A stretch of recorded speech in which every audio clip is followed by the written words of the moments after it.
সন্ধ্যা ৭টার মধ্যে খাবার শেষ করলে কি ঘটে চলুন জেনে আসি। আপনি যখন সন্ধ্যা ৭টার মধ্যে ডিনার শেষ করবেন তখন শরীরে ঘটে এক আশ্চর্য পরিবর্তন। সূর্যাস্তের সাথে সাথে খাবার খাওয়া আমাদের দেহের জন্য অত্যন্ত উপকারী। কারণ হলো সন্ধ্যার আগে খাবার খাওয়ার ফলে আমাদের পচন শক্তি অনেকটাই শক্তিশালী থাকে, ফলে খাবার দ্রুত হজম হয়। এক গবেষণায় দেখা যায় সাধারণত ৩টার মধ্যেই আমাদের হজম প্রক্রিয়া শেষ হয়ে যায়। তারপর শুরু হয় শরীরের হিলিং অ্যান্ড ক্লিনিং টাইম।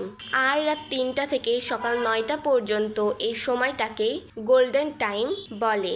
এই সময় শরীরে যা যা ঘটে তা হলো টক্সিন ফ্লাশ করে, ড্যামেজ রিপেয়ার করে, রক্ত পরিষ্কার করে, হরমোন ব্যালেন্স করে, ত্বকের দাগ দূর করে, নাড়ি ভুঁড়িও পরিষ্কার করে, ব্রেনের বজ্র অপসারণ করে।